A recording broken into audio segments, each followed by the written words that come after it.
Hello again, everyone. This is a KMN 1971 back with the second part of my comic book haul end of year special.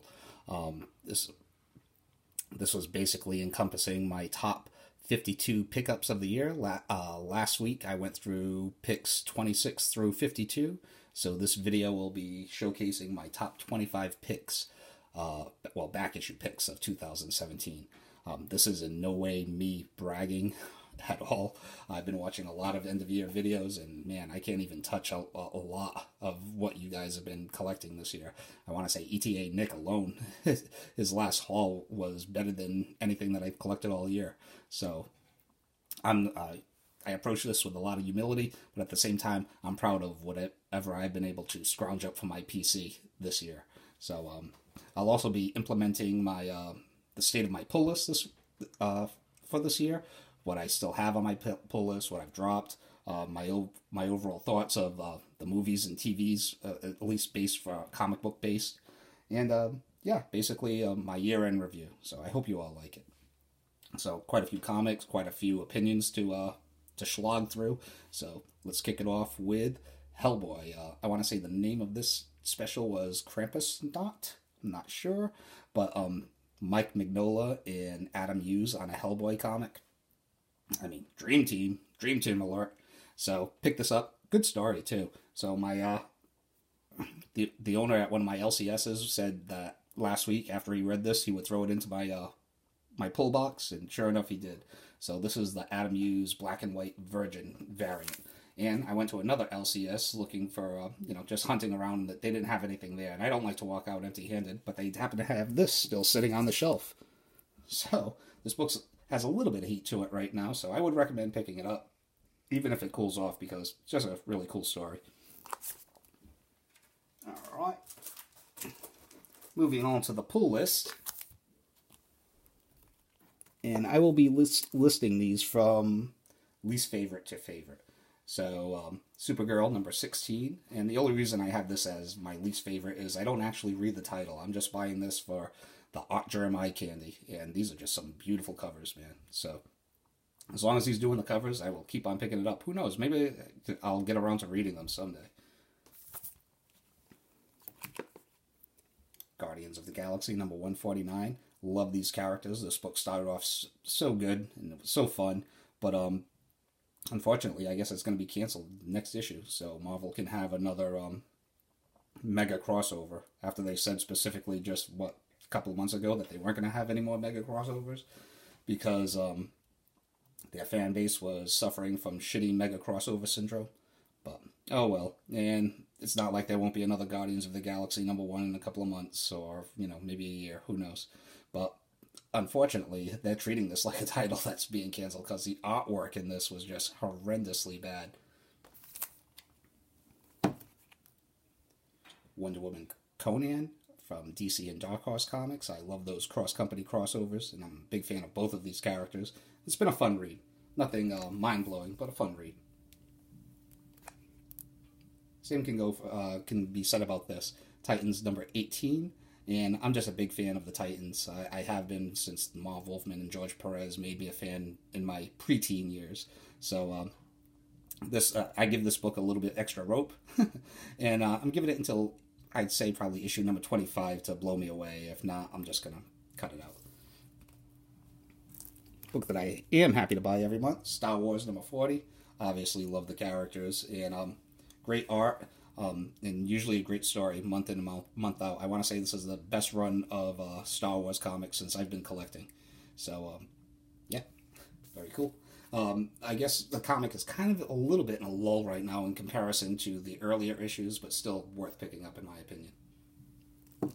Now, these last couple of books just blow me away every time I read them. Seven to Eternity, number 9. One of my favorite writers, Rick Remender. One of my favorite artists, Jerome Pena. And this is just a beautiful book. Well, I mean, love it. So I guess my biggest criticism about it is that it just doesn't come out very often. I want to say in 2017, I only ended up getting like 4, maybe 5 issues of this book. So a little bit less than bi-monthly. So Batman number 37. I've said numerous times, Batman is my favorite character, and this is my favorite ongoing title. It is the one last bi-weekly title that I have on my pull list, because after I got into my car accident, I decided to, and I've been wanting to do it anyway, to dial back on my pull list, because I just had way too many bi-weekly comics, which can ring up the price pretty quick, and can really limit your pull list as far as variety goes. So from now on, if you're going to be a bi-weekly comic, you better bring it with A-list characters, A-list writers, and A-list artists every time, or I'll just hold off and I'll buy those books later on in discount bins, probably a year later, or even less. So, Batman number 37, love this book. Tom King has become one of my favorite writers in the medium right now. Doomsday Clock, number 2, another dream team, Jeff Johns, Gary Frank, kind of a sequel to Watchmen, which is really gutsy. So it was one of those books that I would rather have not, or stories I'd rather have not seen touched, but I have a lot of faith in Jeff Johns and Gary Frank as a creative team. If anyone can pull it off, these guys can. And so far, so good. Incredibly interested in this storyline, obviously. Not only for Watchmen reasons, but for the whole DC Rebirth continuity reasons, too. So, and the number 1 book on my pull list, Dark Knight's Metal. Oh, love it. Another dream team, Scott Snyder, Greg Capullo, running amok in the DC universe, in a Batman-centric crossover. Brought back Daniel from the Dreaming and Vertigo comics. It's just, love this book. I guess my only criticism is we're already at issue 4, and I have no idea how they're going to wrap everything up, even with all the crossovers, tie-ins, within 2 issues. But it's one of those, like, I took a turn to the dark side this year, and I'm officially in my late 40s now. I turned 46 at in the end of last November, so I have seen a lot of crossovers. I've collected quite a bit, so crossovers, at this stage of the game, I tend to try to stay away from them, but this book, love it. Have not enjoyed a crossover like this, or the tie-ins as a whole since Infinite Crisis. So yeah, pretty good year for comic books in general, I think. Another noteworthy thing I think that happened this year was Axel Alonso out as the editor-in-chief in Marvel, and hopefully, because of that, my end-of-year video in 2018 will hopefully have a lot more Marvel comics implemented back into my pull list. He's a guy that I just don't think, while he did do some good at Marvel, I think he did a lot more bad than good. It became a house of gimmicks instead of the house of ideas under his tenure. Too many renumberings, too many reboots, too loose with the continuity, and most of all, I remember this interview where I gave up on the guy when he said that he didn't think A-list artists really moved the dial anymore because there wasn't a Wizard magazine to tell comic book buyers who the hot artists are, so they couldn't really make up their mind. And I think you've seen that across Marvel's line. Most of I started reading comics in the 1970s, and up until maybe the 2000s, Marvel always had line-wide better artwork than any other company out there, especially DC. And that's just not the case anymore. So I think that kind of reflection has permeated Marvel, and it's hurt them in a way. I find a lot of their artwork to be rushed, real indie-looking, and in a lot of places cartoony. So that's just my 2 cents, and I'm hoping for a better House of Ideas post Axel Alonso. Sorry for the little rant, but I just had to get that out of my system. So there we go. All right, so what do we have next on the list? Hey, let's talk about comic book Spec, right?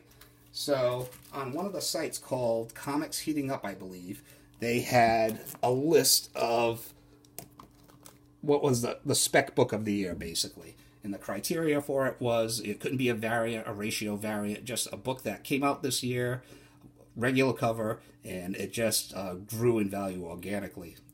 Such a nice old school concept, huh? So I guess some of the contenders were White Knights number 3, which featured the first appearance of the Neo Joker, Totally Awesome Hulk with the first appearance of Weapon H, the first Art Germ Supergirl cover, and there were several others too. And this book was also listed on there. And this is the book that I ended up voting for. Teen Titans number 12, the first appearance of the Batman Who Laughs. Throughout history, comic book fans tend to love, like, I don't know, like bad versions, bad iterations of their favorite heroes to act as polar opposites, antagonists, I guess. Black Adam with Shazam, Venom and Carnage with Spider-Man, Bizarro with Superman. So with Batman Who Laughs, you have this mashup, which seems another theme that seemed to be really popular over the past 2 years, of Batman and the Joker. So if this character tends to stick around after the event, I think this would be less of a flip book and more of a hold book. Even though if you did flip it, you'll know, and you bought it at cover price, no doubt you're going to be making some money. I want to say right now this is like a $30 to $35 book. The A cover, which I think goes for a little bit more,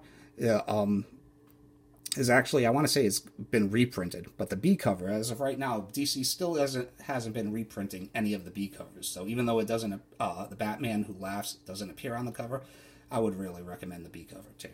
So yeah, that would get my my spec of the year.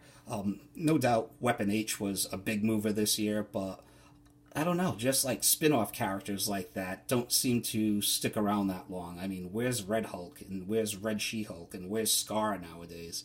So sooner or later, Totally Awesome Hulk will go away too, or maybe become a different character. That's just my opinion, but these seem to be the trends that have happened over the years. So I would tend to think that the Totally Awesome Hulk with Weapon H would be more of a flip book, and Teen Titans number 12 would be more of a hold-on-to book.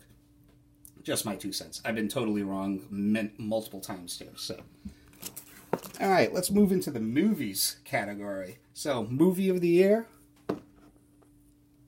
Logan. So, I thought for sure Justice League would have been my favorite movie, but we'll get into that in a little bit. So, Logan, what a great way to cap off Hugh Jackman's tenure on the franchise that started it all, the X-Men franchise. If the X-Men weren't such a big hit, I mean, who knows what the state of comic book movies would be in today.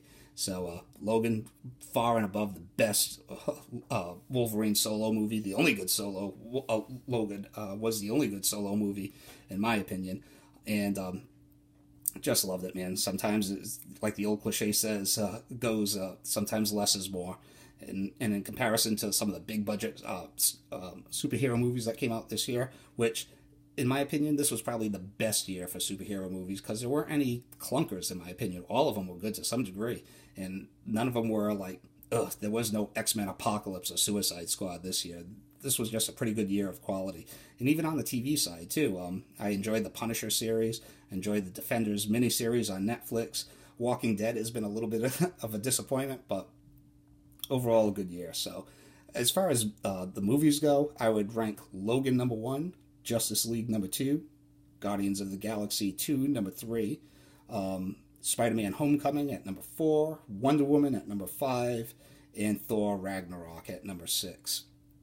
So, as you know, no stinkers there. All of those movies had good parts to them. Some of the concerning parts that I have about the movie industry right now is obviously the Fox-Disney merger. On one hand, my comic book collection should be seeing a spike. But on the other hand, I'm a little worried, and it's going to be great to have all those Marvel characters under one umbrella and one cohesive universe, hopefully. So that's awesome. That's the pro side. The con side, are cable and internet bills going up? How will this affect the Hollywood industry going forward? And will I be getting any more movies like Logan or Deadpool 2 out of the House of Mouse? That remains to be seen. I really believe that there should be a place for rated R adult superhero movies for the genre to continue to flourish and expand. We can't have the same old Disney formula over and over and over again. So that's my only concern as far as movies goes. And as far as my number 2 pick, Justice League, which I don't have the DVD for, or rather the Blu-ray for yet, but I will. I would like to just touch base on that real quick. So this is something that I thought would be my number 1 movie this year, but obviously it was not. It did come in at number 2 though, and I would give it a solid B+, but this should have been an A+ movie. This should have knocked it out of the park. So some of my pros, And this will be my last word on the Justice League movie.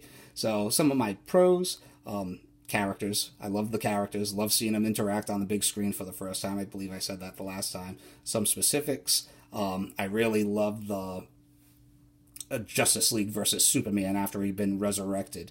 I really love the flashback scene. That was great. I love the Amazons versus Steppenwolf on the Themyscira. I really dug the 2 post-credit scenes. So I thought that was, and I just thought it was a fun movie for the most part. Some of the cons, though, the dialogue. Some of the dialogue was very hokey. When Lois was telling Clark that he would be disappointed in her because she wasn't herself. She wasn't, quote, dedicated reporter Lois Lane. Who speaks like that? Or Batman, when he said, "Oh, there's something definitely bleeding in there," after he had a little tussle with Superman. It just seemed like some of the humor was forced, trying to lighten it up, and some of the jokes ended up falling flat. Of course, some of the CGI was sketchy, but I think there's sketchy CGI in just about every movie nowadays. And I just think they cut out too much of the substance and left it on the floor. There were a lot of character building moments, Cyborg's backstory, Flash's backstory, that little cutscene where Arthur finally gets the armor and trident from Mira. A lot of that stuff was cut out. I think they should add that in. And one of the biggest sins, I think, was just being a Darkseid tease. You can't set it up. I mean, I can see why they didn't show Darkseid, maybe because they thought people would be like riffing on them for like straight up ripping off the Avengers with Thanos at the end of Avengers and having Darkseid at the end of Justice League. But I think the comic book geek base would understand. And allegedly, the end scene was with Steppenwolf getting executed by Darkseid at the end of the movie. I want to see that. So don't be a Darkseid tease, DC. I would recommend that they give us the mother of all extended cuts when they release the Blu-ray. Give us the Snyder version, the darker Snyder version. Give us the extended Joss Whedon version. Give us a theatrical release. There was obviously a screw-up there, and they should make good with that and try to do their best to give fans everything that they wanted. But overall, I'd still give it a B+. Now, with that said, I'm a little worried about the DC Extended Universe. The only movie they have coming out next year is Aquaman, which I will not be going to see, and that's it. It's like, how can you not have another Superman movie or a Batman movie or at least a Suicide Squad movie ready to roll out? Something a little bit more recognizable. I've never been a big Aquaman fan. I think he's great as a supporting character in a Justice League setting, but as far as having the whole movie based around him, I don't know. Maybe they should take a page out of the Marvel book and start introducing other characters in some of their weaker characters franchise movies, like they've done with Thor and Captain America to some extent. So yeah, that's my 2 cents as far as movies goes. So now finally, let's get into my top 25 back issue pickups of 2017. So kicking it off, I ended it off last week with some Silver Age Batman, and that's where I will be picking it up this week. At number 25, we have Batman number 200. Early Neil Adams cover, just a great anniversary issue that I've always wanted. Now I have every anniversary issue for Batman except for issue 100. Batman number 386, first appearance of Black Mask, one of the few Copper Age first appearances that I did not have. So, as a Batman geek, had to have it. Astonishing Tales number 25, first appearance of Deathlock, very high grade, and this also features one of my top 3 favorite artists of all time, George Perez. It's his first Marvel artwork. Okay, ended up picking up 2 of these this year from the same collection. Shazam number 25, first appearance of Isis. This one is in very fine condition, maybe, but it had a little writing, 6/30 in the TV box, and this one is like basically near mint. I picked them both up for like $20 a piece, so pretty cool. And also from that same collection, I ended up picking up these 2. And this is actually an upgrade from my the one I had in my regular PC was probably fine condition, so I picked these both up for also $20 a piece. And I would say this one right here is probably very fine. This one is close to being a near mint, and it is also a newsstand. And it's, as Timothy, the Canadian comic hunter, pointed out, that was one of those books that should have been thrown out because of that little red dash, 2 dashes on the top. I never knew that, so thanks for the heads up, Timothy. Yeah, DC Comics presents number 47, first appearance of the Masters of the Universe, first He-Man, first Skeletor. Really cool.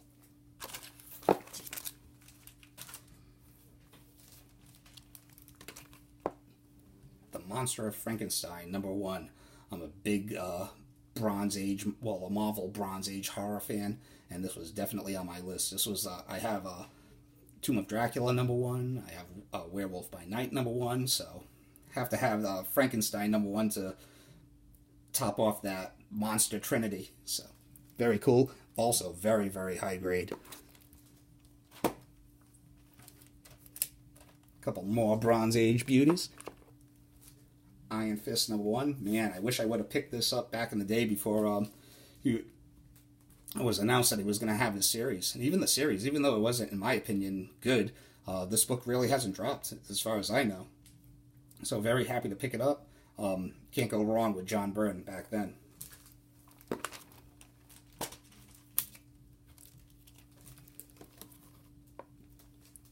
Fantastic Four, number 112, featuring this iconic John Buscema Hulk versus the Thing cover.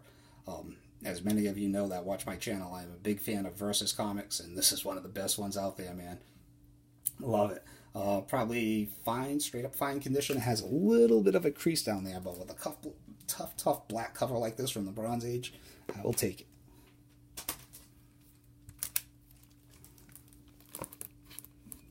As I said last video, I was really trying to spread around and add some Silver Age depth to my collection this year, so I really became enthralled with the whole Marvel Premiere series from the late 1960s, so I tried to scrounge up whatever I could of that this year, to some limited success.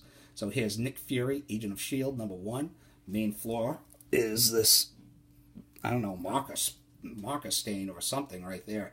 Other than that, this book is in like fine plus to very fine minus condition. Love it. Jim Steranko artwork, S.H.I.E.L.D. number 1. These 2 books are upgrades, and you have to kind of show them together. So you have Conan the Barbarian, number 23, and Conan the Barbarian, number 24. I see this advertised a lot as the first appearance of Red Sonja, but in my opinion, it is not. This is the first appearance of Red Sonja, Conan the Barbarian, number 23. I believe Conan the Barbarian, number 24, is the first Red Sonja story, I guess. But to keep yourself covered, I would pick up number 23 and 24. And to be honest with you, if you have the means, I would pick up 1 through 24, because Roy Thomas and Barry Windsor Smith on Conan the Barbarian is one of my all-time favorite runs. So can't go wrong there. So yeah, first appearance of Red Sonja, first Red Sonja story. Upgrades. The copies I had were I probably had a fine copy or fine minus copy of number 23, and I probably had a VG copy of number 24. So really happy to pick these up in, I want to say, either near mint to very fine minus condition.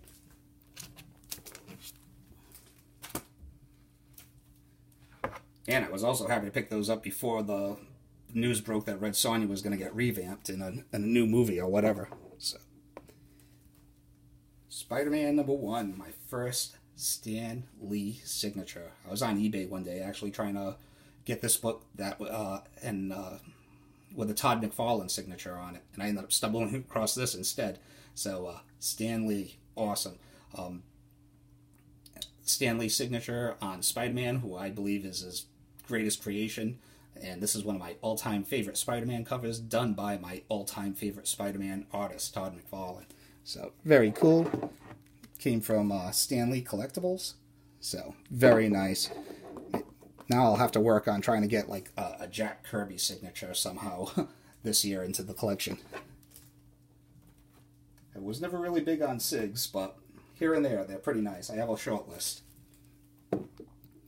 So starting off, kicking off 2017, I wanted to go after some Harley Quinn keys that had been missing in my collection that I desperately wanted. And it didn't seem like these 2 books were going down anytime soon, so I ended up finding them at a pretty good deal, like post-holidays, when people are still trying to recoup some of their money, I guess. So, Batman, Harley Quinn, first print. This is the first appearance of Harley Quinn in the main DC continuity, and just probably my all-time favorite Harley Quinn cover.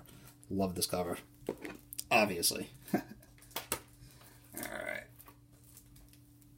Another Harley key that I zoned in on this year, early in the year, was the Batman Adventures #1, which features the original origin of Harley Quinn. Just a fun read, a modern classic, as far as I'm concerned.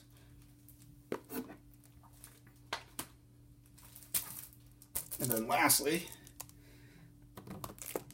well, not lastly, but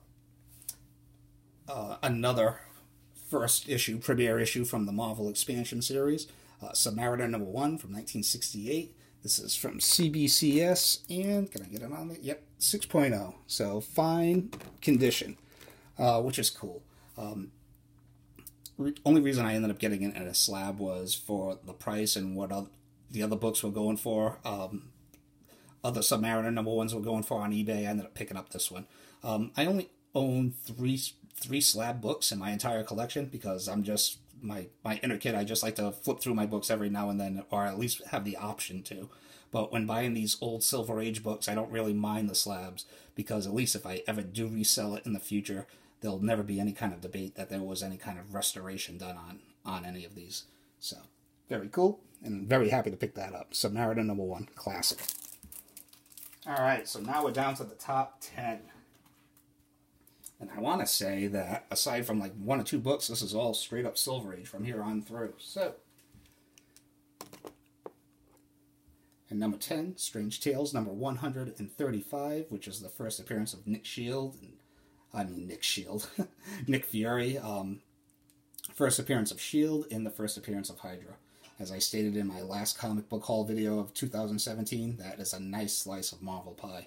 Really happy to pick that up. Okay, coming in next,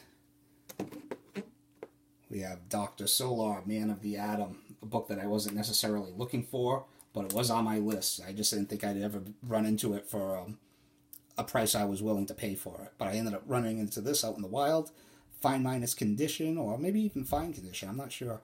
But $50. You can't touch that book for $50 anywhere online. So very happy to pick that up as an old school Valiant geek. First appearance of Dr. Solar. That's awesome. Green Lantern #59. First appearance of Guy Gardner. I'm a huge old school Justice League International fan. Love that. It's one of my all-time favorite runs. And I want to say the heart of that team was Guy Gardner, Fire, Ice, Booster Gold, and Blue Beetle.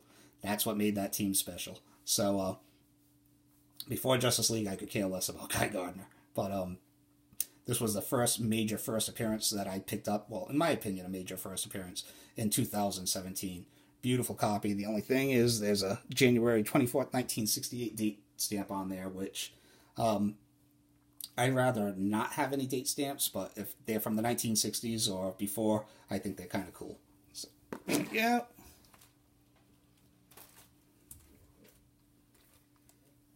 My only real major X-Men oriented pickup of 2017, Iron Fist #14, which of course features the first appearance of Sabretooth.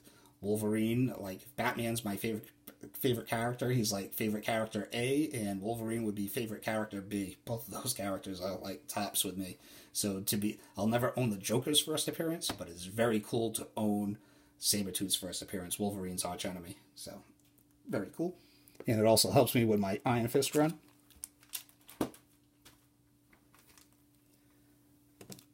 I was so happy to pick this one up this year. Amazing Spider-Man #121, The Death of Gwen Stacy. Just classic Marvel, classic comics in general. I thought this was a very fine minus, but after inspecting it a little bit closer, because there is a little bit of staining down there, but there's also a little specking or staining right there also. So I would put this at probably fine plus condition. But, oh god, just so psyched to finally add this into my collection this year. Classic. Alright, I think we are down into the top 5 right now. Yes, we are. So coming in at number 5, Star Trek #1. book that I've wanted, but kind of like Dr. Solar, I didn't really want to pay the prices that this book is going for.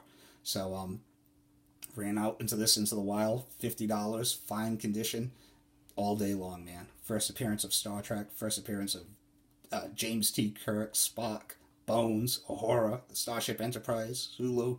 And this issue was kind of funny because it was like totally anti-Star Trek in the 60s. Like, they end up destroying this whole planet just to make sure that there's almost, it was like a planet that was filled with like sentient plant life, and they were afraid of the spores going out and infecting other planets, so they just destroyed everything. So, but pretty cool read, and just having the first Star Trek and all that. Star Trek, Star Wars, and the first Superman movies were big parts of my childhood, so very happy to able to add this into the PC at such a deal too. So, Star Trek #1. And as I said, that Marvel Premiere Series, that got me distracted this year. So, Doctor Strange #169, effectively Doctor Strange #1. This is the first time Doctor Strange had his own title. This is when they switched it over from Strange Tales to Doctor Strange. Thor #126, basically the first issue of Thor. This is when Thor officially ended up getting his own solo title for the first time, and prior to issue 125 was still Journey into Mystery. So very cool. Coming in at #2, The Incredible Hulk #102, big premiere issue, effectively Hulk #1 from Volume 2, and especially Hulk and Thor. These two books were like books that just seemed to go on forever when I was a kid, and all the way into my 20s. So just to have those two premiere issues for such long-running titles, I'm very happy to be able to pick those up. And lastly, my #1 pick of the year, and the one grail, I would say that this is a grail, in my opinion. There are major keys. Well, there's keys, there's major keys, there's grails, and there are holy grails. And I would definitely put this in the grail category.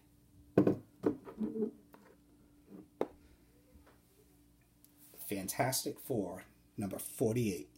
First appearance of Silver Surfer, first cameo appearance of Galactus. Oh, comic book royalty and holiness incarnate right here.